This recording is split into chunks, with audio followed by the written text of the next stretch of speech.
So when you find yourself staring into the dark abyss of a void hole, or any hole for that matter, it can be quite scary. Okay, head down, get work done. Welcome on in, you beautiful feckers. How you all doing? So what are the go-to avionics right now for Railjack when it works, right?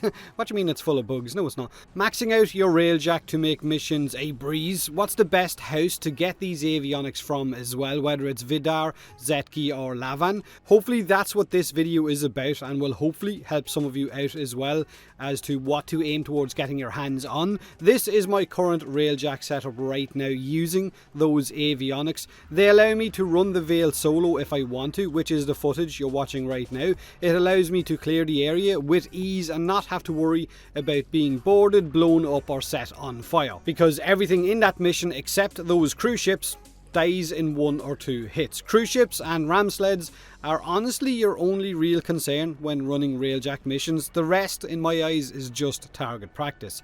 I am also a rank 9 pilot as well, so I can dodge and avoid being hit a lot more because of the perks you get from being a pilot. Now for components, I have a Vidar Mark III shield array, which gives me over 500 bonus shield. I have a Vidar Mark III engine, which has a fast top speed but a slower boost to compensate for it. For my reactor, I got insanely lucky. I think it was on my 2nd or 3rd drop. My Vidar Mark III reactor has plus 97 to avionics capacity. The maximum right now I believe is 100, and this item has a 2% chance to drop at the end of a mission as a reward, to be rewarded at the end of a mission, and it can't be bought. None of these items can be bought for platinum. The stats you get from these components is random as all hell as well, so when you get your Mark III Vidar reactor, I've seen ones with plus 30 avionics capacity, which is basically somewhere around stock level, which is absolutely disgusting. Only a 2% chance for this item to drop, and it could be worse than the stock one, so they really need to fix that. They really do, because it's just really not right. For weapons, I've got a Vidar Cryophon as my primary weapon with a plus 45% bonus damage stat on it. The Cryophon is basically like the Archiplasmor. The Zekti Cryophon is great, but it overheats much faster than the Vidar one, and Vidar with a damage boost stat from that RNG roll is better in my eyes, since it deals more or less the same damage but fires more shots off before overheating. Side guns I have right now are currently the Lavan Cryophon, but that's only because I accidentally scrapped my Zetki ones. Thanks DE for not locking in equipped guns. Fucking UI is dreadful. So I have to use the Lavan ones until I get either Vidar or Zekti ones back on. Now the clan designed Taicho Seeker is my missiles, or my ordnance.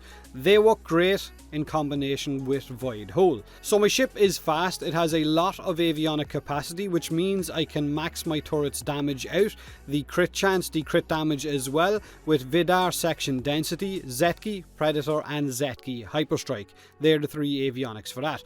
Zetki Bulkhead and Zetki Hulkweave give me over 6,000 health and nearly 3,000 armor. I don't use the shield avionics, I dropped that out. I think you only lose somewhere around 500-600 shield when you drop it out, and like everything in Warframe, shields just get melted in a second. Lavan Conic Nozzle for a faster overall speed, Lavan Ionborn for the best speed boost, and the Zetki Polar Coil to increase my turret's overheat capacity to allow me to fire more shots off before overheating.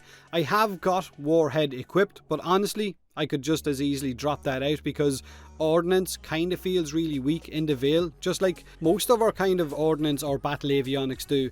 Now Void Cloak I have equipped to allow me to stealth before I fly off to board a enemy cruise ship, blow up its reactor and then instantly warp back onto my ship. Void Hole and Shatter Burst are really nice in combination with one another. They crowd control, tick away at enemies' health, but also suck enemies into a massive group, which allows one single Taicho missile to be fired off into that group and hopefully one-shot the whole lot of them. Now other battle intrinsics that can be used, like Tether, which groups up enemies and then explodes after a while, or Particle Ram, which allows you to ram enemy ships head on, deals 1,500 damage when you ram into an enemy ship, but the downside is that because of the graphical nature of Particle Ram, it will block the view of your side gunners, which is something I'm sure they'll fix once DE get back into the office. Now my overall goal with my ship right now is to get ramming speed with the pilot rank 10 and then use the Particle Ram to just smash my way through every mission.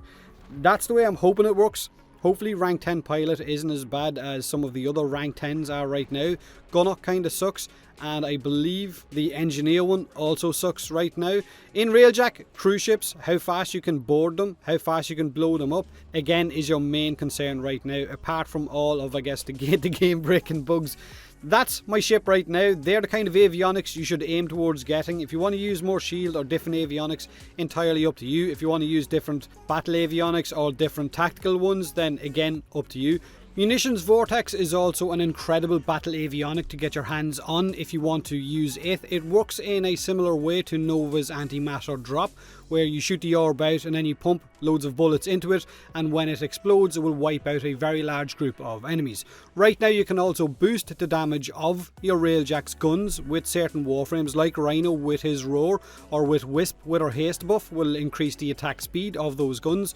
However, that I believe is unintended and might have already been mentioned in terms of getting a nerf or having it removed from the game, so your Warframes can't buff your actual Railjack's damage. But Munitions Vortex or Void Hole, whichever you want to use, definitely worth getting your hands on.